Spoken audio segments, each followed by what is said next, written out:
اعوذ باللہ من الشیطان الرجیم بسم اللہ الرحمن الرحیم اذ یغشیکم النعاس امنۃ منہ ویظہر علیکم وینزل علیکم من السماء ماء لیطہرکم بہ ویذھب عنکم رجز الشیطان۔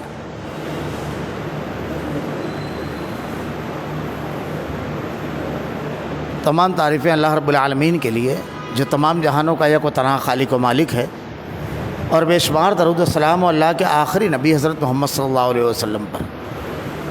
معزز حاضرین، میں نے سورہ انفال کی ایک آیت کا کچھ حصہ تلاوت کیا۔ اللہ رب العالمین نے اس صورت میں اسلامی تاریخ کا پہلا غزوہ بدر، اللہ رب العالمین نے اس غزوے میں اہل ایمان کی کیا مدد کی، اور اللہ رب العالمین نے اس غزوے میں کس طرح کفر کو اور باطل کو توڑ دیا، اور اللہ رب العالمین کے دین کے لیے اہل ایمان نے کیسی قربانی دی۔ اللہ کے رسول صلی اللہ علیہ وسلم اس غزوے میں خود شریک رہے۔ اللہ کے نبی صلی اللہ علیہ وسلم نے کس آہوزاری کے ساتھ اللہ سے دعا کی۔ اللہ کفر کے تمام طاغوت اور سروں کو اللہ نے اپنی قدرت کاملہ سے اپنی مدد سے توڑ دیا، اور کئی طریقے کی مدد فرمائی۔ اس غزوے میں شیطان نے بھی شرکت کی، لیکن راہ فرار اختیار کی۔ فرشتوں نے بھی شرکت کی، اللہ نے موسموں سے بھی مدد فرمائی۔ تھوڑا سا اس غزوے کا پس منظر کہ یہ غزوہ کن حالات میں ہوا، اس کے بعد اصل غزوہ بدر پر میں اکثر ایک جملہ کہتا ہوں کہ اسلامی نہیں، انسانی تاریخ کا سب سے عظیم غزوہ ہے غزوہ بدر۔ ایسا غزوہ تاریخ انسانی میں کبھی نہیں ہوا۔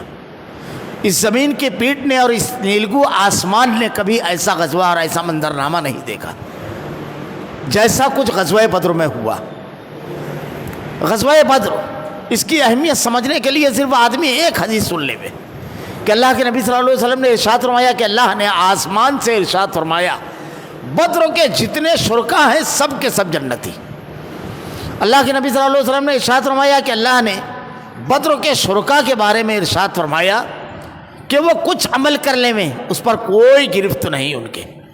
اللہ کے نبی صلی اللہ علیہ وسلم کے پاس دو معاملات، حاتب ابن ابی بلتہ رضی اللہ تعالیٰ عنہ، فتح مکہ سے پہلے آپ اس چیز کو راز رکھنا چاہتے تھے، لیکن حاتب ابن ابی بلتہ رضی اللہ تعالیٰ عنہ نے ایک لیٹر لکھا، اور اللہ تعالیٰ نے اللہ کے نبی کو اس کی خبر دے دی۔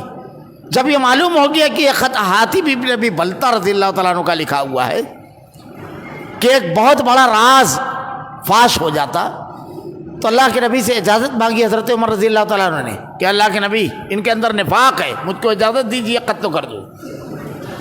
حضرت حاتب ابن ابی بلتہ رضی اللہ تعالیٰ عنہ نے کہا اے اللہ کے رسول، میرے معاملے میں جلد بازی نہ کیجیے، معاملہ صرف اتنا ہے کہ سب کے قبیلے ہیں وہاں پر اور میرا کوئی قبیلہ نہیں ہے، میں قریش سے لگا ہوا ہوں، صرف قبیلہ بنو ہاشم سے، اور میرے اہل خانہ ہیں۔ میں نے یہ خط لکھا اس لیے کہ ان لوگوں کے لیے دل میں نرمی آ جائے اور ان کو کوئی نقصان نہ پہنچائے، لیکن اس کا اتنا بڑا نقصان ہو جائے گا اس طرف میرا ذہن نہیں گیا۔ اللہ کے نبی صلی اللہ علیہ وسلم نے ایک جملہ کہا وہاں، یہ بدر کے شرکا میں ہے، یہ بدر میں شریک ہوئے ہیں۔ ایک اور صحابی کے بارے میں صحابہ کرام ان کی کسی خامی پر تبصرہ کر رہے تھے، اللہ کے نبی صلی اللہ علیہ وسلم نے ارشاد فرمایا کیا وہ بدر میں شریک تھے؟ کہا ہاں۔ کیا تم نہیں جانتے کہ اللہ رب العالمین نے ان کے بارے میں ارشاد فرمایا کہ یہ کچھ کرنے میں اللہ تعالیٰ ان کو تمام معاملات میں اللہ رب العالمین نے معاف فرما دیا ہے۔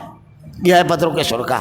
حضرت جبرائیل علیہ السلام نے اللہ کے نبی صلی اللہ علیہ وسلم سے آ کر کے پوچھا کہ اللہ کے نبی، اے اللہ کے رسول، غزوہ بدر میں جو لوگ شریک تھے ان کا کیا مقام ہے؟ کہا صحابہ میں سب سے افضل ہے۔ حضرت جبرائیل نے ارشاد فرمایا جو فرشتے بدر میں شریک ہوئے وہ فرشتوں میں افضل ہے۔ یہ ہے بدر کا مقام، صرف بتا رہا ہوں۔ یہ غزوہ بدر کن حالات میں ہوا، کیسے ہوا، سب سے پہلے یہ سمجھنا چاہیے۔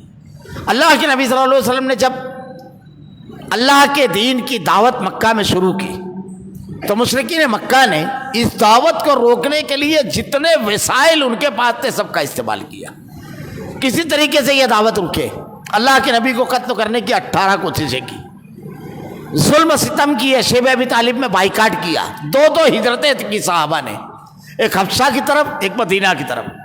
آخری موڑ یہ آیا کہ مشرکین مکہ نے ایک میٹنگ لی اور یہ طے پایا, کافی رائے اور مشورہ ہوا اور یہ طے پایا, دارالندوہ میں وہ میٹنگ ہوئی کہ آخری رائے, اس میں شیطان بھی شیخ نجدی کے روپ میں شریک تھا. ہر رائے پر وہ کہتا نہیں. کسی نے کہا کہ آپ کو قید کر دینا چاہیے, لوگوں نے کہا ان کے ساتھی اپنی جان پر کھیل کر انہیں چھڑا لیں گے, کہا ان کو سزا شہر بدر کر دو, کہا دوسری جگہ یہ طاقت جمع کر کے دوبارہ یہاں حملہ آور ہوں گے اور ہمیں یہاں سے نکال دیں گے. ابو جہل نے کہا میری رائے یہ ہے کہ ہر قبیلے سے ایک جوان رانا کو لیا جائے اور یہ تمام لوگ اس طرح محمد صلی اللہ علیہ وسلم پر رات میں حملہ کریں کہ جیسے ایک تلوار سے مارا گیا. اب قبیلے بنو ہاشم تمام قبیلوں سے لڑ نہیں پائے گا تو دیت دینا رہے گی, وہ ہمارے لیے بہت آسان ہے, ہم جمع کر کے دے دیں گے. شیطان کہتا ہے رائے اسے کہتے ہیں, یہ ہے رائے. اللہ کے نبی صلی اللہ علیہ وسلم کو گھر کو گھیرا گیا. اللہ رب العالمین نے حکم دیا ہجرت کا. دوپہر میں اللہ کے نبی صلی اللہ علیہ وسلم نے حضرت ابوبکر صدیق رضی اللہ تعالیٰ عنہ کی خبر دی اور اللہ تعالیٰ نے بحفاظت اللہ کے نبی صلی اللہ علیہ وسلم کو نکالا. مکہ سے صحابہ کرام نے اپنے دین کو بچانے کے لیے, اپنے عقیدے کو بچانے کے لیے خود مکہ کے اندر دار ارقم میں چھپ کر کے عبادت کیا کرتے تھے. حضرت عمر رضی اللہ تعالیٰ عنہ کے قبول اسلام کے بعد اعلانیہ عبادت شروع ہوئی اور جب وہاں پر جینا ممکن نہ رہا عقیدے کی حفاظت کے ساتھ تو اللہ تعالیٰ نے ہجرت کا حکم دیا. اپنے بدن کے کپڑوں پر صحابہ کرام نے ہجرت کی, بدن کے کپڑوں پر. کاروبار, گھر, وطن, ساری چیزیں, دکان و مکان سب چھوڑ کر صرف بدن کے کپڑوں پر ہجرت کی. بلکہ ہجرت کے واقعات اگر آپ دیکھیں تو ایک صحابی حضرت ذوالبجادین عبداللہ ذوالبجادین کا واقعہ ہے. انہوں نے کیسے ہجرت کی؟ یہ یتیم تھے, ان کے چچا نے ان کو پالا تھا. جب یہ ایمان لائے اور چچا سے جا کر کے کہا کہ میں مومن ہو گیا ہوں, میں اللہ کے نبی کی تعلیمات کو مان لیا, میں اسلام قبول کر لیا. جب بتایا تو کہا اس کا انجام جانتے ہو؟ کہا ہاں جانتا ہوں. کہا ساری چیزیں تمہاری جو کچھ ہے سب میری ہے. اور آخری جملہ کہا یہ بدن پہ جو کپڑا ہے یہ بھی میرا ہے. اور عبداللہ ذوالبجادین کے بدن سے کپڑا بھی اتار لیا. تصور کیجیے کیسا عالم ہو گیا عقیدے کے لیے, دین کے لیے. عبداللہ ذوالبجادین اپنے ہاتھ سے اپنی شرمگاہ جھانک کر کے اپنی والدہ کے پاس گئے. جوان بیٹا جب اپنی ماں کے سامنے جا کر کھڑا ہوا تو والدہ کہتی ہے بیٹا یہ کیا حالت ہے؟ عبداللہ ذوالبجادین کہتے ہیں امی عقیدے کی بنیاد پر چچا نے کپڑے بھی اتار لیے, یہ اس کے تھے, تھوڑا سا ایک چھوٹا سا کپڑا دیتی مستعار تاکہ میں اپنی شرمگاہ ڈھانک لوں. اس حالت میں آپ پیدل چل کر کے مدینہ گئے. یہی عبداللہ بن ذوالبجادین ہے. ایک مرتبہ قرآن پڑھ رہے تھے, اللہ کے نبی نے حکم دیا ہے کہ اگر کوئی سوتا رہے تو بلند آواز میں نہ پڑھو, نیند نہ خراب ہو. کچھ صحابہ آرام کر رہے تھے مسجد نبوی میں, کسی نے جا کر کے عبداللہ ذوالبجادین کو روکا. اللہ کے نبی کہتے ہیں اس کو نہ روکا, یہ تو سب کچھ دین کے لیے قربان کر دیا تھا, اس کے تو کپڑے بھی اتار لیے گئے تھے, یہ مستثنا ہے. ان کی جب وفات ہوئی, تاریخی واقعہ ہے, میں صرف ایک واقعہ ورنہ ہجرت کے واقعات اگر بیان کر لوں کہ پس منظر کیا ہے غزوہ بدر سے پہلے کا, ایک واقعہ صرف بیان کر رہا ہوں. جب ان کی وفات ہوئی تبوک سے لوٹتے ہوئے اللہ کے نبی نے جب ان کا لاشا قبر میں اتارا تو لاش اتاری, رات کا وقت ہے, ابو بکر عمر کھڑے ہوئے ہیں دائیں بائیں, آسمان کی طرف ہاتھ اٹھا کر اللہ کے رسول کہتے ہیں اللہ تیرا رسول اس سے راضی ہو گیا, اللہ تو بھی راضی ہو جائے اس سے, عبداللہ سے تو بھی راضی ہو جائے رب العالمین. ابو بکر عمر کہتے ہیں کاش ہماری لاش ہوتی, ہم ہوتے کہ اللہ کو راضی کرنے کے لیے رسول اللہ اپنی رضامندی کا اظہار کر رہے. کس طرح ہجرت کی صحابہ نے. حضرت سلمہ ایک شیرخوار دودھ پیتے بچے کو لے کر 550 کلومیٹر کا سفر اکیلی تن تنہا پیدل اس عورت نے طے کیا تھا, تن تنہا. صحابہ کرام نے ہجرت کی, مدینہ ہے. اللہ کے نبی صلی اللہ علیہ وسلم نے بھائی چارہ کرایا مدینہ میں انصار سے, مواخات. انصار نے کیسی قربانی کی تھی کہ جب بھائی چارہ کرایا تو کیسا بھائی چارہ کہ اگر تمہارا کوئی بھائی ہے مہاجر, انصار ایک مہاجر کو بھائی بنائے, اس کے ترکے میں بھی اس کا حصہ رہے گا. بعد میں وہ منسوخ ہوا وہ حکم. حضرت عبد الرحمن ابن عوف رضی اللہ تعالیٰ عنہ حضرت سعد کے بھائی بنے. آپ گھر لے کر کے گئے. حضرت سعد نے کہا یہ میری کل دولت ہے, بہت دولت مند تھے الحمدللہ, اللہ نے کافی نوازا تھا. یہ میری 2 بیویاں ہیں, پوری دولت آدھی, یہ اس میں سے جو پسند ہے کہو, موت طلاق دو, نکاح کر. حضرت عبد الرحمن ابن عوف رضی اللہ تعالیٰ عنہ نے کہا اللہ تمہارے مال اور عمر میں برکت دے وے, مجھے صرف بازار کا راستہ بتا دو بس. زبردست تو تاجر تھے حضرت عبد الرحمن ابن عوف رضی اللہ تعالیٰ عنہ. یہ پس منظر اللہ کے نبی صلی اللہ علیہ وسلم جب وہاں پہنچے تو صحابہ کرام اس طرح آتے تھے کہ مسجد نبوی جو بنائی گئی اس میں ایک چبوترا تھا اصحاب صفہ جس پر قیام کیا کرتے تھے. یہ وہ لوگ تھے جن کا کچھ نہیں ہوتا, وہیں رہتے. کچھ لوگ اپنے کھجوروں کے درختوں سے ڈالیاں لے کر آتے, لٹکا دیتے, وہی کھجوریں کھاتے. ایک ایک چادروں پر صحابہ کرام تھے, ایک ایک. حضرت مصعب بن عمیر احد میں جب شہید ہوئے تو سر کھولا جائے تو پیر ڈھک جاتا تھا, پیر کھولا جائے تو سر. کیسی قربانیاں تھی. یہ حضرت مصعب بن عمیر اتنے دولت مند تھے کہ اگر خوشبو لگا کر کسی گلی سے گزر جائے تو لوگ کہہ دیتے تھے مصعب گزرا ہے. لیکن ایک روز اللہ کے نبی بیٹھے ہوئے تھے, سامنے سے گزرے, چادر اڑی ہوئی تھی, اس میں چمڑے کا پیوند لگا تھا اور وہ بھی ٹانکوں سے. آپ رونے لگے. اور یہ کون تھے؟ ایک دن عصر سے مغرب کے درمیان 2 قبیلے آپ کے اوپر مسلمان ہوئے تھے, 2 قبیلے, اور پورے مدینہ کے ہر گھر میں اسلام پہنچا دیا تھا پہلے ہجرت کرنے والوں میں سے. ان کو مقری بھی کہا جاتا ہے. مصعب بن عمیر رضی اللہ تعالیٰ عنہ اسلام کے لیے ہر قسم کی قربانی. اب جب یہاں پہنچے تو مشرکین مکہ نے یہاں بھی چین سے نہیں رہنے دیا. وہاں کے مشرکین کو ورغلایا کہ تم ہمارے صاحب کو اپنے گھر سے نکالو ورنہ چڑھائی کریں گے, اور سمجھ لو پھر کیا ہوگا تمہارا, پورے عرب کو لے کر کے. کیونکہ ان کی دینی سربراہی تھی وہاں پر. اس میں خاص طور سے راس المنافقین عبداللہ بن ابی, یہودیوں سے ساز باز کی, مسلسل تکلیف. اللہ کے نبی صلی اللہ علیہ وسلم ایک چوکنا کی عادت. آپ ایسے حالات سے گزرے, میں صرف اختصار کروں گا یہاں پر, ایسے حالات سے گزرے آپ کہ کوئی رات ایسی نہیں رہتی تھی جب ہتھیار صحابہ کرام اپنے بازو میں رکھ کر نہیں سوتے تھے. ایک روز اللہ کے نبی صلی اللہ علیہ وسلم, حضرت عائشہ کہتی ہیں کہ آواز آئی. اللہ کے نبی صلی اللہ علیہ وسلم نے پوچھا کون؟ ہتھیار کے جھنکار کی. سعد ابن ابی وقاص رضی اللہ تعالیٰ عنہ نے کہا اللہ کے رسول میں ہوں. کہا کس لیے آئے ہو؟ کیا یہ خیال آیا کہ آج کی رات آپ کے گھر پر پہرا دوں؟ کہتے ہیں کہ اللہ کے نبی صلی اللہ علیہ وسلم لیٹے اور ذرا دیر میں سو گئے, اس لیے کہ کئی راتوں سے وہ نیند نہیں ملی تھی ان کو. صحابہ اس حالت میں سوتے تھے, ہتھیار ساتھ رکھ کر صحابہ قضائے حاجت کے لیے مدینہ کے باہر نکلتے تھے, کیونکہ ہر وقت دھڑکا رہتا تھا کہ کہیں سے بھی حملہ ہو جائے. ایسی صورت حال ہے. اللہ کے نبی صلی اللہ علیہ وسلم نے مشرکین کے ان عزائم کو توڑنے کے لیے جو اقدامات کیے, آپ نے مختلف مقامات پر جو قافلے گزرتے تھے ان کے پیچھے سرائے افراد کو بھیجا. ایک قافلے کی خبر لگی, میں اختصار کر رہا ہوں, کہ ایک بہت بڑا قافلہ مشرکین مکہ کا مال لے کر کے ملک شام کی طرف جا رہا ہے. اللہ کے نبی صلی اللہ علیہ وسلم کی خواہش تھی کہ ان لوگوں کی معاشی طور پر کمر توڑ دی جائے, معاشی طور پر, کیونکہ معاشی طور پر مستحکم رہتا ہے آدمی جب ہی یہ نئے نئے کام کرتا ہے. ایک دفعہ معیشت کمزور ہوئی سیدھے ہو جاتے ہیں. یہ حکمت سمجھیے آپ کے پاس کچھ نہیں رہتا ہے ایسا نہیں ہے, آپ کے پاس رہتا ہے معیشت توڑنے کا ہنر.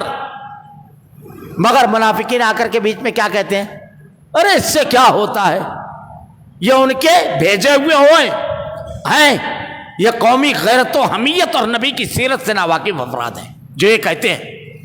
اللہ کے نبی صلی اللہ علیہ وسلم بلے لمبی چوڑی بات نہیں کرنا چاہتا, ورنہ ابھی غزہ کا جو جنگ چل رہی تھی, ہمارے یہاں مسلمان 57 مسلم ممالک کو مورد الزام ٹھہرا رہے تھے. ان کا کام تھا کہ غزہ سے یہودیوں کو نکالتے. حالانکہ یہ جو واٹس اپ فیس بک پر لکھ رہے ہیں, ان کی گلی میں جاؤ گے تو آپ کوک اور پیپسی بکتا ہوا ملے گا. جو اپنی گلی سے یہودی پروڈکٹ نہیں نکال سکے اپنے محلے سے اور اپنے گاؤں سے, وہ کہتے ہیں کہ وہاں سے غزہ سے جدید ہتھیاروں سے لیس دنیا کے طاقتور ممالک کے بیکنگ والے اسرائیل کو نکالے. یہ جو کرنے والا کام ہے جو ہم کر سکتے ہیں. واقعات بہت سارے ہیں. میں نے تو ایک ایسے اخوانی کو دیکھا مودودی کو کہ کوک پی رہا ہے اور جہاد کی باتیں کر رہا ہے. یہ ہمارے یہاں جو طاقت امن و امان کو برباد کرتی ہے، لوگوں کے وسائل پر، لوگوں کے مال پر، جان پر، گھروں پر حملہ آور ہوتی ہے، ان کو توڑ دینا. اللہ کے نبی صلی اللہ علیہ وسلم اسی غرض سے نکلے، لیکن قافلہ نکل گیا. اب جب قافلہ نکل گیا تو چونکہ آپ کو خبر تھی اور آپ بالکل چوکنا تھے، وہی قافلہ جب لوٹنے لگا، اچھا اس میں یہ بات یاد رکھنا چاہیے، اس قافلے میں جو مال تھا، صحابہ اکرام جو ہجرت کر کے گئے تھے، ان کے گھر، ان کی دکان، ان کے مکان، یہ سب لوٹا ہوا مال لگا ہوا تھا. اور مشرکین مکہ کا بھی مال تھا، یہ صحابہ کا ہی مال تھا، یہ اہل ایمان کا مال تھا. اللہ کے نبی صلی اللہ علیہ وسلم اس قافلے کو روکنے کے لیے نکلے مدینہ سے. جب آپ نکلے، آپ کا ارادہ اور بالکل واضح اعلان تھا کہ ایک قافلہ ہے جو مشرکین مکہ کا، جس میں 40 سوار صرف حفاظت کے لیے ہے، اس کو روکنا ہے. جنگ کے اعلان اور ارادے سے نہیں نکلے، اس لیے جو اس وقت تھا وہ آپ کے ساتھ نکل پڑا. تمام صحابہ نہیں نکلے. کچھ لوگوں کا معاملہ ایسا تھا، ان کی سواریاں دور تھی، تو انہوں نے سواری لانے کی اجازت چاہیے. اللہ کے نبی نے کہا نہیں، اتنا بھی نہیں وقت ہے. صحابہ کرام نکلے اس حالت میں کہ 2 گھوڑے اور 70 اونٹ. باری باری صحابہ کرام اونٹ پر سواری کرتے تھے. خود اللہ کے نبی صلی اللہ علیہ وسلم اور حضرت مرثد بن نبی مرثد غنوی رضی اللہ تعالیٰ عنہ اور حضرت علی ایک اونٹ پر تینوں باری باری سواری کیا کرتے تھے. یہ جب نکلے تو اللہ کے نبی صلی اللہ علیہ وسلم قافلے کی خبر رکھ رہے تھے. اس قافلے کے سالار ابو سفیان تھے، جو ایمان نہیں لائے تھے اس وقت، اور رشتے میں اللہ کے نبی صلی اللہ علیہ وسلم کے سسر تھے. ام حبیبہ ام المومنین ان کی بیٹی تھی، جو اللہ کے نبی صلی اللہ علیہ وسلم کی بیوی. یہ راستے کے میں چوکنا تھے بالکل. ان کو خبر لگی کہ اللہ کے نبی قافلہ روکنے کے لیے نکل چکے ہیں. انہوں نے فوراً خبر بھیجی مدینہ مکہ کہ مکہ کے لوگوں اپنے قافلے کو بچاؤ، سارے مکہ کا مال لگا ہوا ہے، معیشت کی کمر ٹوٹ جائے گی. مکہ کے لوگوں کو جب اس بات کا علم ہوا تو انہوں نے اعلان کیا کہ ہمارا معاملہ دوسروں کی طرح نہیں ہے، اب سمجھ میں آئے گا. مکہ کے ہر شخص کو لازم کیا گیا کہ جنگ میں چلے. کوئی سردار ایسا نہیں تھا سوائے ابو لہب کے، اس نے اپنے مقروض کو بھیجا. سارے سرداران مکہ، سارے بڑے بڑے، سارے جوان تیار ہوئے. اعلان ہوا قافلے کو بچانے کے لیے. ادھر ابو سفیان انتہائی چوکنا، یہ خود آگے بڑھ کر کے رپورٹ رکھ رہے تھے، اور بڑے ذہین لوگ تھے. اللہ کے نبی صلی اللہ علیہ وسلم کے جو مقابل تھے، مکہ کے لوگ، عرب کے لوگ بہت ذہین ہوتے ہیں. ہمارے یہاں کے بدھو نہیں سمجھتے ہیں ان کی ذہانت. آج بھی بہت ذہین ہے، وہ بہت ذہین ہے. اسی لیے ان کے یہاں فتنے نہیں ملیں گے جو ہمارے یہاں روز فتنے پیدا ہوتے ہیں. ان کے یہاں برائیاں نہیں ملے گی.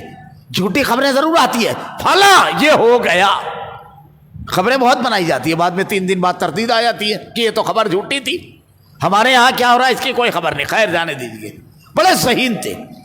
ابو سفیان آگے گئے، ایک مقام پر پہنچے تو کچھ نشانات دکھے. لوگوں سے پوچھا کیا ہے؟ کہا یا کچھ لوگ اونٹ بیٹھائے تھے، ابھی اونٹ اٹھا کر کے لے کر کے گئے. ابو سفیان کتنے ذہین لوگوں سے اللہ کے نبی کا سابقہ تھا. مقابلہ آرائی کی بات ایسے ویسے تو نہیں. ابو سفیان گھوڑے سے نیچے اترے اور لکڑی تھی، ہاتھ سے اس کی مینگنی توڑی، جو وہاں مینگنی تھی، گوبر جس کو ہمارے یہاں کہتے ہیں. جب توڑی تو جھٹکے سے کھڑے ہو گئے. کہا یہ مدینہ کے اونٹ ہے. اس لیے کہ مدینہ کے لوگ اونٹ کو جو چارہ کھلاتے تھے تو اس میں کھجور کی گٹلی کوٹ کر کے ڈالتے تھے. اتنے ذہین تھے وہ لوگ کہ اونٹ کی مینگنی دیکھ کر سوار کا پتہ بتاتے تھے. کہا یہ مدینہ کے لوگ کی چوکسی جاری ہے، راستہ تبدیل کرو. راستہ جب بدلے تو مسلمانوں کی دسترس سے نکل گئے. اب خبر بھیجی مکہ کہ ہمارا قافلہ محفوظ ہو گیا، اب آپ لوگ لوٹ جاؤ. ادھر مشرکین مکہ کا لشکر نکل چکا تھا. مشرکین مکہ کا لشکر نکلا جب، تو ان لوگوں کو جب یہ خبر آئی تو ابو جہل نے کہا نہیں، یہ سردار تھا لشکر کا، اور اللہ کے نبی نے کہا اس امت کا فرعون ہے. تو اس نے کہا نہیں، لوٹیں گے نہیں ہم. ہم 3 روز وہاں رہیں گے، ہمارے لیے ہماری لونڈیاں گانا گائے گی، شراب پیئیں گے اور محفلیں سجائیں گے تاکہ پورے عرب پر ہمارا رعب بیٹھ جائے اور مسلمانوں کی شوکت ٹوٹ جائے، طاقت ٹوٹ جائے۔ یہ لوگ آگے بڑھے، ان کے ساتھ شیطان سراقہ بن مالک کے اس میں تھا۔ جب یہ بڑھنے لگے تو ایک بات ہوئی کہ بنو بکر سے ہمارا معاملہ ذرا سا نرم گرم ہے، ہمارے پیچھے وہ حملہ نہ کرے۔ تو اس نے کہا کہ میں اس کا نمائندہ ہوں، میں ضمانت دیتا ہوں کہ کچھ نہیں ہوگا۔ یہ مشرکین مکہ بڑھے۔ ادھر اللہ کے نبی صلی اللہ علیہ وسلم کو جب یہ علم ہوا کہ جس غرض سے نکلے تھے قافلہ تو نکل گیا لیکن لشکر سامنے ہے، اب اللہ کے رسول صلی اللہ علیہ وسلم جنگ کی تیاری سے نہیں نکلے تھے، اس لیے سارے جنگی ساز و سامان جو ہوتے ہیں وہ کم تھے مگر کم تھے بہت، کیونکہ قافلہ تھا، بڑا زبردست تو مقابلہ نہیں ہونے والا تھا۔ اب جب یہ معاملہ ہوا تو اللہ کے نبی صلی اللہ علیہ وسلم نے صحابہ کرام کو جمع کیا کہ اب ہمیں کیا کرنا ہے۔ قرآن نے نقشہ کھینچا ہے، تمہارا ارادہ قافلے کا تھا لیکن اللہ چاہتا تھا کہ تمہارا مقابلہ اب دشمن سے ہو، دشمن کو توڑ دے، اللہ چاہتا تھا۔ صحابہ سے پوچھا، ابو بکر رضی اللہ تعالیٰ عنہ کھڑے ہوئے، سب کچھ قربان کرنے کے یقین دہانی کرائی، آپ خاموش رہے۔ حضرت عمر رضی اللہ تعالیٰ عنہ کھڑے ہوئے، ایک بلیغ تقریر کی اور سب کچھ قربان کرنے کی یقین دہانی کرائی، آپ خاموش رہے۔ ایک صحابی اور کھڑے ہوئے، یہ سب مہاجر تھے۔ اللہ کے نبی کہتے ہیں اور کچھ کہو۔ حضرت سعد جو انصار میں سے تھے سمجھ گئے، کھڑے ہوئے، اے اللہ کے نبی آپ کا روئے سخن ہماری طرف ہے، شاید ہم کیا کہتے ہیں سن گیا اللہ کے رسول، ہم موسیٰ کی قوم کی طرح نہیں کہیں گے آپ اور آپ کا رب جا کر لڑے، اللہ کی قسم ہم جنگ کے بیٹے ہیں، میدان جنگ میں ہمارے وہ جواہرات دیکھیں گے کہ آپ کی آنکھیں ٹھنڈی ہو جائے گی، اللہ کی قسم اگر آپ ہمیں تب جلتے ہوئے ٹھاٹے مارتے سمندر میں چھلانگ لگانے کا حکم دے میں ہم ذرا سا بھی رکیں گے نہیں، برق غمات تک جانے کا حکم دے میں تو ہم آپ کے ساتھ جائیں گے۔ اللہ کے نبی ہم نے آپ کے ہاتھ پر بیعت کی ہے اس بات پر کہ اپنی جانوں اور مالوں کو قربان کریں گے۔ اے اللہ کے نبی جو مال آپ لے لے میں وہ زیادہ قیمتی ہے، وہ زیادہ محبوب ہے جس کو آپ چھوڑ دے میں، جو ہمارے پاس رہے اللہ کے رسول جو آپ لے لے میں وہ زیادہ محبوب ہے، فیصلہ کیجیے آپ۔ اللہ کے نبی صلی اللہ علیہ وسلم کا چہرہ دمک اٹھا، کھل گیا چہرہ، اور اس کے بعد اللہ کے نبی صلی اللہ علیہ وسلم نے کہا اب ہم کو لشکر کا مقابلہ کرنا ہے، حکم ہے اللہ کی طرف سے۔ صحابہ کرام بدر کی طرف بڑھے۔ جب یہ دیکھیے پہلے آپ ایک مشن کے لیے نکل رہے ہیں تو اس مشن پر جو آپ کے ساتھ ہیں کتنی سنجیدگی دل جمعی کے ساتھ اچانک حالات بدلنے کے بعد بھی آپ کے ساتھ ہیں، اس کا قائد کو اندازہ ہونا چاہیے۔ پتہ چلا کہ فوج جو کھڑی ہوئی ہے ذرا سا حالات بدلے اور کہا فوج گئے، یہ سب بدر کا پیغام ہے۔ اب اللہ کے نبی صلی اللہ علیہ وسلم نے ایک مقام پر پڑاؤ ڈالا، ایک صحابی آئے اور کہا اللہ کے رسول اس مقام پر کیوں پڑاؤ ڈالا، کوئی خاص؟ کہا نہیں بس بہتر جگہ ہے اس لیے۔ کہا اللہ کے نبی اس سے آگے چل لیے اور مشرکین مکہ کے لشکر کے سب سے قریب جو جگہ ہے وہاں پڑاؤ ڈال لیے۔ اللہ کے نبی نے لشکر کو اٹھایا اور اس جگہ پڑاؤ ڈالا جو بالکل قریب ہے۔ اس کی حکمت انہوں نے صحابی نے بیان کی، یہ مشورے کے طریقہ ہے کہ جتنے کنویں ہیں ہم سب بانٹ دیں گے اور آخری کنواں جو ہے پانی کا وہ ہمارے قبضے میں رہے گا، اور سب سے زیادہ ضرورت پانی کی ہوتی ہے۔ یہ دیکھیے کہاں کہاں آپ دشمن کو توڑ سکتے ہیں، یہ دیکھیے ابھی جنگ سے پہلے حکمت عملی آپ کی ہونا چاہیے، جس ہاتھ پر آپ توڑ سکتے ہیں وہاں توڑ دیجئے متحد ہو کر کے۔ یہ ہمارے یہاں کیا ہوتا ہے، ہم کہاں ہار رہے ہیں، دیکھیے یہ اس غزوے کی بات ہے جس میں قلت تھی، وسائل نہیں تھے، اچانک تھی، اس غزوے کی بات بتا رہا ہوں میں۔ اللہ کے نبی صلی اللہ علیہ وسلم نے مشورہ کیا اور آپ نے اس جگہ پڑاؤ ڈالا۔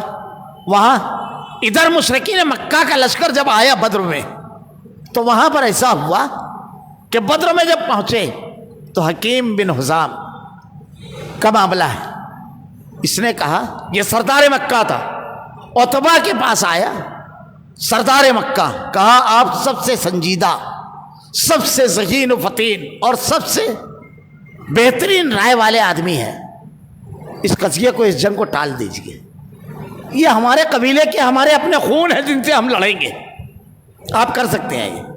علا بن حضرمی کے قتل کا جو معاملہ ہے اس کا خوب وہاں میں دیتا ہوں, اس کی ذمہ داری آپ لے لیجئے. عتبہ نے کہا میں لیتا ہوں اس کی ذمہ داری, اس کا جو نقصان ہوا ہے وہ بھی دوں گا.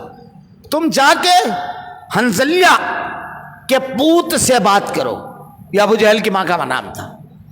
وہ فتنہ بھڑکانے میں, آگ بھڑکانے میں بڑا سردار ہے. جب جا کر کے ابو جہل سے کہا تو ابو جہل کہتا ہے ہرگز نہیں, ہم لوٹیں گے نہیں. کیونکہ ایک دوسری روایت میں آتا ہے کہ ابو جہل مکہ سے نکلنے سے پہلے کعبۃ اللہ کو پکڑ کر اس نے دعا مانگی تھی, اے اللہ جو تجھ کو زیادہ قریب ہے اس کو فتح دے, اور جو زیادہ رشتے کا توڑنے والا ہے اس کو شکست دے. اللہ نے اس کی بات کو ثابت کیا تھا. مشرکین مکہ کے بارے میں ہم لوگ کچھ کا کچھ خیال کرتے ہیں, ارے وہ حج کرتے تھے. اللہ کہتا ہے بولو اللہ کے علاوہ کون ہے, تو وہ کہتے تھے اللہ. 7 مقامات پر یہ سوال ہے. وَيَقُولُونَ هَؤُلَاءِ شُفَعَاؤُنَا عِندَ اللَّهِ, یہ جو دوسروں کو پکارتے تھے وہ سفارشی بناتے تھے, اللہ نہیں مانتے تھے, کسی کو نہیں اللہ مانتے تھے. مَا نَعْبُدُهُمْ إِلَّا لِيُقَرِّبُونَا إِلَى اللَّهِ زُلْفَىٰ, قرآن نے کہا ہے. وہ طواف کرتے تھے کعبۃ اللہ کا, خیر اس سے دعا مانگی تھی. اس نے کہا اس کا سینہ سوج گیا ہے عتبہ کا, اس لیے کہ اس کا لڑکا بھی ہے اس میں. مکہ مدینہ کا جو لشکر ہے حضرت ابو حذیفہ رضی اللہ تعالیٰ عنہ عتبہ کے لڑکے تھے, وہ بھی ہے. اس لیے عتبہ کو جب یہ معلوم پڑا تو غصہ آیا, کہا میرا سینہ نہیں سوجا ہے, کس کا سینہ سوجا ہے کل میدان جنگ میں دیکھنا. اور پھر علا بن حضرمی کا جو بھائی ہے اس کو کہا کہ تو ذرا سا اپنی مظلومی پکار. لوگ گرم ہو گئے, جنگ کا ماحول بن گیا. میدان جنگ میں جب دونوں فوجیں آمنے سامنے ہوئی تو حضرت سعد نے اللہ کے نبی صلی اللہ علیہ وسلم سے کہا کہ اللہ کے رسول, آپ ایک جگہ جہاں آج مسجد عریش ہے ایک چھپر بنایا گیا, کہا آپ اس کے نیچے رہیے اللہ کے نبی. اور اے اللہ کے رسول اگر جنگ خلاف توقع ہوئی دیکھ تیز رفتار سواری سے آپ فوراً مدینہ نکل جانا. ہمارے جو بھائی مدینہ میں ہیں وہ ہم سے زیادہ آپ پر جان نثار کرنے والے ہیں. یہ اپنے بھائیوں کے بارے میں صحابہ کی رائے تھی, ان کو نہیں معلوم تھا جنگ ہے, ورنہ وہ ضرور آتے اے اللہ کے رسول. اور اگر جنگ ہماری خواہش کے مطابق فتح حاصل ہوئی تو کوئی بات نہیں. وہیں اللہ کے نبی صلی اللہ علیہ وسلم دعا مانگ رہے ہیں, صحابہ سن رہے ہیں, اے اللہ یہ ہے میری کل جمع پونجی, اگر یہ ختم ہو گئی تو قیامت تک کوئی تیرا نام لینے والا نہیں رہے گا رب العالمین. اسلام اپنی پوری 1400 سالہ تاریخ میں صرف اسی ایک موقع پر داؤ پر لگائے. بدر میں جو لوگ کہتے ہیں کربلا میں وہ تاریخ نہیں جانتے, یہاں اللہ کے نبی نے کہا ہے یہ ہے میری کل جمع پونجی, اگر یہ ختم ہو گئی تو قیامت تک کوئی تیرا نام لینے والا نہیں رہے گا. حضرت ابوبکر صدیق رضی اللہ تعالیٰ عنہ کہتے ہیں چادر گر رہی ہے, آپ ڈال رہے ہیں, کہتے ہیں رک جائیے اللہ کے رسول, اللہ نے آپ کی سن لی, گر گڑا کر دعا مانگ رہے ہیں اللہ سے. اللہ کے نبی صلی اللہ علیہ وسلم دعا مانگ رہے ہیں, اللہ رب العالمین کی مدد شروع ہوئی. اس درمیان ایک واقعہ بھی ہوا کہ آپ نماز میں مشغول تھے, مشرکین مکہ کے 2 غلاموں کو جو پانی پلانے آئے تھے, حضرت سعد ابن ابی وقاص, حضرت زبیر بن عوام اور حضرت علی رضی اللہ تعالیٰ عنہ نے پکڑ کر لایا. جب ان کو پکڑ کر لایا, یہ دیکھیے اللہ کے نبی کی ذہانت, ہم لوگ تاریخ اور سیرت نہیں پڑھتے ہیں, بڑا مسئلہ یہ. جب پکڑ کر لایا تو کہا تمہارا تعلق لشکر سے یا قافلے سے؟ جب وہ کہتے قافلے سے چھوڑ دیتے, اور جب کہتے لشکر سے تو مارتے. اللہ کے نبی نماز سے فارغ ہوئے, کہا جب یہ صحیح کہتے ہیں تو تم لوگ مارتے ہو, اور جب غلط کہتے ہیں تو چھوڑ دیتے ہیں. اللہ کے نبی نے ان سے پوچھا بتاؤ لشکر میں کتنے لوگ ہیں؟ انہوں نے کہا نہیں معلوم. آج کے دور میں ایک بہت بڑا مسئلہ سیکورٹی کا ہے, بہت بڑا, اس کو بنایا گیا. آج جو ہر گھر ہر جگہ کیمرہ دکھ رہا ہے آپ کو, اس پر بہت محنت ہوئی ہے. تو کسی آدمی کے دماغ سے اگر راز نکالنا ہے تو ماہرین کی پوری ٹیم نے اس پر کام کیا ہے. آخری نتیجہ میں بتا رہا ہوں کہ اگر کسی آدمی کے دماغ میں کوئی راز ہے تو بعض لوگ اتنے سخت جان ہوتے ہیں, مر جاتے ہیں, راز نہیں کھولتے ہیں. تو اس کے لیے چالاکی سے ایسا سوال کرنا پڑتا ہے جس سے سامنے والے کو لگے کہ اس کا تعلق راز سے نہیں ہے. اس لیے کہ جب آدمی کسی چیز کو راز بناتا ہے تو دماغ کے خاص مقام پر لے جا کر اس بات کو رکھ دیتا ہے اور اس کے آزو بازو میں سوالات کے لیئر کھڑی کرتا ہے. جتنے بھی سوالات اس راز کے تعلق سے رہیں گے اس کا ایک جواب رہے گا نہیں معلوم. اب آپ کی چالاکی ہے کہ اس لیئر کو توڑ کر جواب سوال کرو کہ وہ لیئر سے ٹکرائے نہ. دیکھیے اللہ کے نبی کی ذہانت. یہ آج کے دور میں کہہ رہے ہیں. اللہ کے رسول صلی اللہ علیہ وسلم نے ان لوگوں کو بلایا. کتنے لوگ ہیں؟ کہا نہیں جانتے. پوچھ چکے تھے سب ان سے لوگ بھی. اللہ کے نبی نے کہا چھوڑو. اچھا یہ بتاؤ روزانہ کتنا اونٹ کٹتا ہے؟ انہوں نے کہا کسی دن 9 کسی دن 10. اللہ کے نبی نے کہا 1 اونٹ 100 آدمیوں کے لیے کافی ہوتی ہے, کافی ہے. مشرکین مکہ کی تعداد 1000 سے 900 کے درمیان ہے. ان کو اندازہ بھی نہیں تھا کہ ایسے راز نکل جائے گا. یہ اللہ کے نبی کی ذہانت ہے. یہ 1400 سال پہلے ہوا ہے. آج ماہرین کہتے ہیں سوال ایسا ہونا چاہیے کہ سامنے والے کو لگے ہی نہیں کہ راز. اللہ کے نبی نے پوچھا, ان لوگوں نے سمجھا اونٹ کا کیا تعلق تعداد سے. اللہ کے نبی نے کہا چھوڑ. اللہ کے رسول صلی اللہ علیہ وسلم نے جب دعا مانگی تو کتنے قسم کی مدد آئی. اہل ایمان کے لیے بدر میں یہ ہے کہ جب حالات بالکل خلاف ہوں اور اگر ہم ایمان پر جمے رہیں تو اللہ کے بے شمار لشکری ہیں, بے شمار. ایک لشکری کو چھوڑتا ہے وہ. کل آیا تھا ایک لشکری کرونا, آنکھ سے دکھتا بھی نہیں تھا. اس کے لیے تو مخصوص یعنی دوربینیں لگتی تھی, لیکن جو لوگوں کو نکال رہے تھے وہ گھروں سے باہر نہیں نکل رہے تھے. اللہ کا ایک مخلوق, بے شمار لشکری ہیں. اللہ نے بارش برسائی اور جب بارش ہوئی تو کیا ہوا؟ زمین جو تھی صحابہ جہاں تھے وہ ریتیلی تھی, چلنا مشکل تھا, اور مشرکین مکہ جہاں تھے وہ مٹی کی تھی. اللہ نے بارش برسائی. اب جب بارش برسی تو صحابہ اکرام نے ہاؤس بنا کر پانی جمع کیا, غسل کیا, اور پوری زمین جم گئی, ریت پوری جم گئی, اور نیچے کا علاقہ مشرکین مکہ کا تھا, پورا پانی بہ کر گیا, کیچڑ چلنا دوبارہ. اب یہ بارش کا پہلا. دوسرا فائدہ قرآن میں بیان کیا اللہ نے, نہا لیا, کسل مندی پوری ختم, اور نیند آئی, اور جب اٹھے تو بالکل چاق و چوبند ذرا دیر کے لیے. اللہ کے رسول صلی اللہ علیہ وسلم خود بڑی وساست کے ساتھ آپ نے ارشاد فرمایا تھا سیہزمہم الجمع ویولون الدبر, یہ اکھاڑ دیے جائیں گے. پھر اللہ کے نبی صلی اللہ علیہ وسلم کا وہ واقعہ, ان سے پوچھا کون کون ہے لشکر میں, تو انہوں نے سرداروں کے نام بتائے. اللہ کے نبی نے کہا مکہ نے اپنے کلیجے نکال کر دے دیے.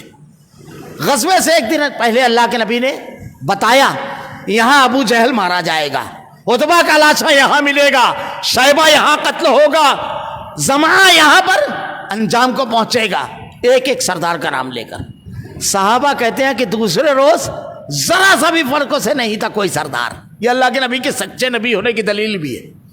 اللہ کے نبی کی جو پیشین گونجا ہے وہ خلاف واقعہ ہے. خلاف واقعہ کیسے اشارہ کر دوں, صرف وہ یہ بدر کا بتا رہا تھا. جب آپ ہجرت کے لیے جا رہے تھے تو سراقہ نے جب پیچھا کیا تو آپ نے کہا سراقہ تیرے ہاتھوں میں کسرا کے کنگن دیکھ رہا ہوں. کن حالات میں کہہ رہے ہیں؟ مکہ میں جس کا اپنا گھر محفوظ نہیں, وہ صادق و مصدوق رسول دنیا کے 2 بڑوں طاقتوں میں سے ایک بڑی طاقت کے بارے میں, سپر طاقت کے بادشاہ کے کنگن. بالکل خلاف واقعہ. الف لام میم غلبت الروم, روزانہ خبر آتی تھی رومی شکست تو کھا رہے ہیں. اللہ نے قرآن کی آیت نازل فرمائی رومی غالب ہوں گے. ابو بکر صدیق رضی اللہ تعالیٰ نے شرط لگا دی, اور جب ہرقل نے اپنے سپاہیوں کو سمیٹ کر کے کھدیڑنا شروع کیا تو بتائن تک دوڑایا ایرانیوں کو. خلاف واقعہ. یہاں اللہ کے نبی صلی اللہ علیہ وسلم نے پیشین گوئی کی, حرب بہر وہ صحیح ثابت ہوئی. دوسرے روز جب میدان کارزار میں آئے, سب سے پہلا معاملہ یہ ہوا کہ مشرکین نے ایک آدمی کو کہا پہلے دیکھو ان کی تعداد اتنے ہی ہے یا کہیں لشکر چھپا ہے. وہ گھوڑا دوڑا کر کے اطراف میں پورے علاقے کا جائزہ لے کر لوٹا. کہتا ہے میں دیکھ کر آیا, تعداد تو اتنی ہے لیکن ایک نئی چیز دیکھا. جتنے لوگ ہیں ہر کسی کے سر پر میں نے موت دیکھی. تمہارے کسی آدمی کو مارے بغیر کوئی مرنے والا نہیں ہے, یاد رکھنا کوئی مرے گا نہیں. بڑا ہی عجیب مرحلہ ہے یہ. پہلا شخص جو